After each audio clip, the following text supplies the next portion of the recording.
Male sexuality within a long-term relationship. Is that something we need to work on suppressing? Or is this something we can celebrate like a normal human being? Let's talk about it. Hello, everyone. We have a new Dear DSO submission on the website, and you can submit your own story or question at deardso.com. Fill out the form, and if your story is a good one, I will create a video out of it for the whole world to see, or for the podcast listeners to listen to on the Dad Starting Over podcast, available on Spotify, Apple Podcasts, wherever you may listen to your podcast. And if you're watching this on YouTube, do me a big favor if you could. Click on subscribe, click on like, share, leave a comment. I would really appreciate it. That would help me out a great deal. Thank you so very much. Now on to today's submission. This one comes from Alfred. There's a cool name. He says, the subject line is prisoner of my sexuality. Uh-oh. He says, Dear DSO. That's me, by the way. Over the last 10 years and after our second child, our sex life has significantly suffered. Leading towards my mid-30s, my libido has increased. Parentheses, I am now in my early 40s. I was never that guy looking to have sex with multiple women during my early years. Before my wife, I had sex with just one past girlfriend. I rarely looked at porn, so after looking back in my life, I had a pretty low libido. My wife was brought up in a relatively strict religious upbringing. She was a virgin, no boyfriend. Long story short, after reading your book, I did make significant changes to my life. Not all, but a lot. But my wife can be extremely stubborn and just won't move on with my past mistakes. For example, I used to dread going out with her friends and to social functions. I am an introvert, whereas she is an extrovert. I don't have these insecurities anymore, but she won't let it go. We have gone through therapy, good, and I have shown deep regret on my past behavior. Sometimes it just feels like I'm walking on eggshells with her. We don't have issues with finances or infidelity. Although we still have some sex, it's not nearly enough. Maybe 5 to 6 times a year. I don't even know if that's good or bad in your early 40s because my wife doesn't ask for it or has any interest in our sex life. It just feels like it is beneath her. Oof. And I am this Neanderthal mindless sex maniac. I feel I am in my sexual peak. For her, sex is not a necessity. She thinks I am this disgusting, dirty caveman. That is all I want is sex. I just can't get through to her. It's not about getting off, but establishing a connection. I don't want anyone else except my wife. She likes to throw the, quote, I am tired because of the kids bullshit all the time. The reality is, I am with the kids just as much as her. And I am the one making dinner and cleaning after everyone nearly 90% of the time. I tell her all the time, we need to make our relationship a priority. My kids, parentheses, although I love them to death, they are second to my wife. I tell her this and she just rolls her eyes at me and doesn't really give a shit. Since I am in my sexual peak, the additional problem is I find my wife physically gorgeous. When I make that comment to her, she just rolls her eyes and really wants nothing to do with me. She doesn't really care. I know after reading your books I shouldn't be putting her on a pedestal, but I can't help it. It's my flaw. When she walks in the house without a bra, what can a man do? In one way, I enjoy seeing her like that, but in another way, I want to tell her to wear a bra. On the rare times we do have consistent sex, I thought you guys did it 5 or 6 times a year. How can that be consistent? Whatever. My libido is in check, and I don't make any sexual comments or sound needy for sex. I tell her all the time, if we have steady and consistent sex, I would keep my comments to myself, but she won't budge. She once caught me masturbating. I had asked her to have sex with me that day, but she denied me. I wasn't even looking at porn, but I was thinking of her all the time. Regardless, she lost her shit. But I don't understand why I should be a prisoner to my sexuality because she has such a low opinion of sex. How is that fair to me? Maybe I'm not seeing it in her way, but I did ask her to be intimate with her, and she says no.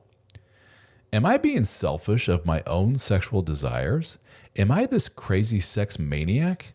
Am I a bad person for wanting more sex from my wife? I am very confused, multiple exclamation points.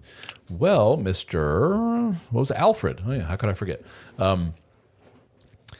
Dude, it's pretty common. I'll just lay it out there to make it short and sweet, okay? Because if you watch a lot of my videos, I'm just going to be repeating a lot of stuff that I've said over and over and over again. I start to annoy myself.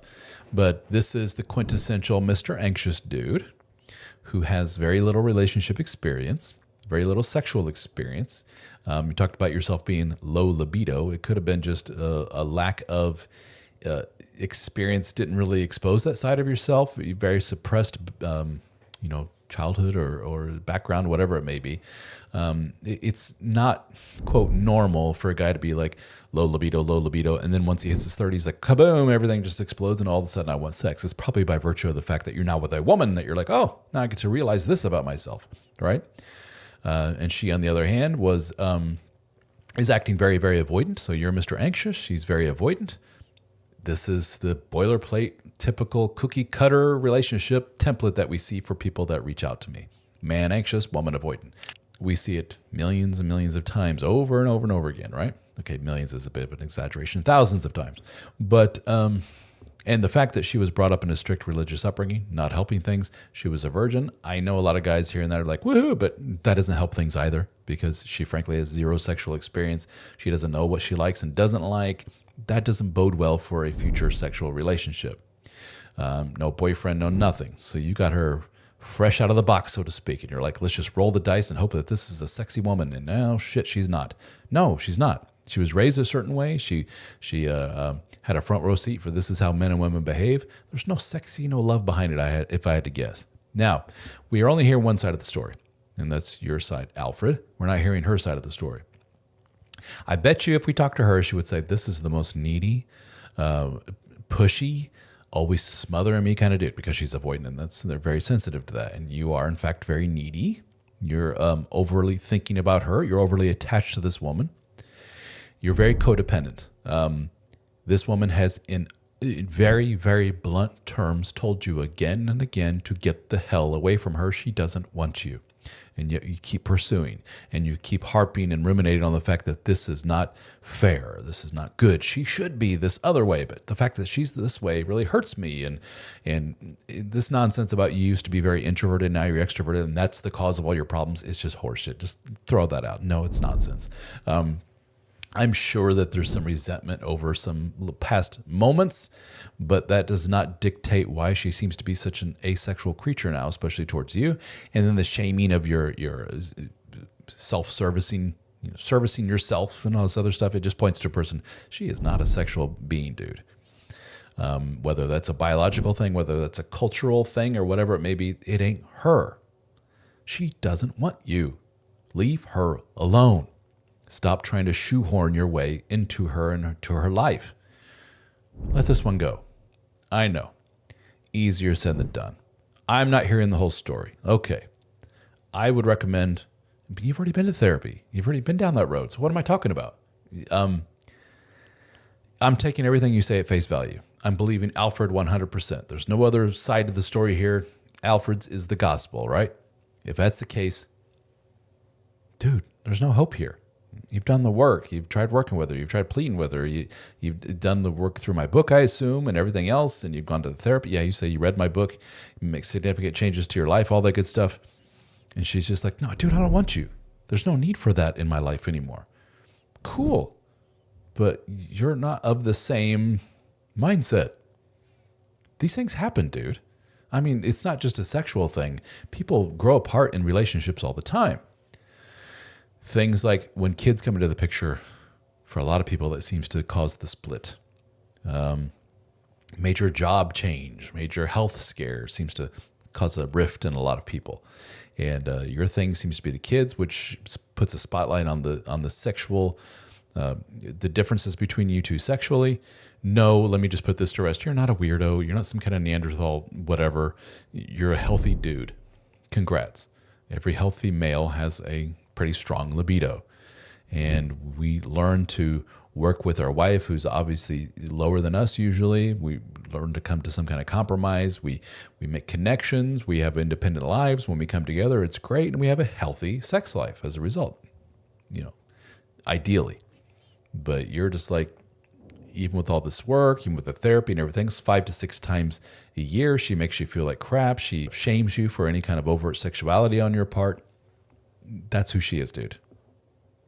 I don't know what to tell you. There's no magic formula to turn her around. She's not going to suddenly wake up one day and be like, man, I've been kind of a real shithead to Alfred. I mean, turn up the sexy. I need to be turned on by this guy. I mean, look at him. He's awesome. No. She wakes up every morning going, God, I hope he doesn't touch me. I hope he doesn't try to kiss me and stuff in the kitchen. I hope he doesn't try to grab at me. Oh, God. The fact that that doesn't make you go, hey, I understand. Let me just mistake made. All right. Let me just move on to plan B over here and become a single dude for a while and work on my issues and figure out why it is that I'm trying to hang on to a person like this. And the fact that that doesn't occur to you is not a good thing.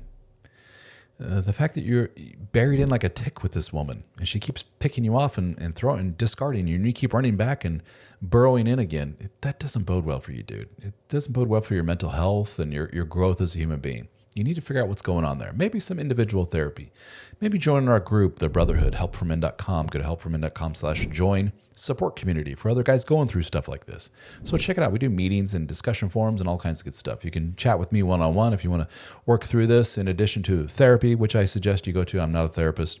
So a licensed therapist, psychologist potentially, who can work through some of these issues, work with a mentor or coach like me to talk, day-to-day life stuff. You need some help. And there's nothing wrong with that. I'm not belittling you. Dude, been there, done that. Hence why I started the group, wrote the book, and all that good stuff. So you're in good company. You're just at a stage right now where you need to realize to get over that wall. You're just keep running into the wall over and over again and smacking your head against it and going, man, why is my head bleeding? I don't get it. What's going on here? We're like, dude, just climb over the wall. And you're like, well, yeah, that's a lot of work. Easier said than done. I know, but every man who's done it will say, thank God I climbed that wall. Thank God I made that big decision so many years ago. It was worth it. It's time to let her go, dude. All right? Homegirl doesn't want you no more. You need to, you need to take that message in and understand it and learn from it and move on in life without her as your romantic partner. I know, easier said than done, but I'm here to help you out. If you want to talk about it further, go talk to some therapists. All that good stuff. All right, brother. Thank you for reaching out. I do appreciate it. And guys, thank you for watching, and we'll catch you on the next one.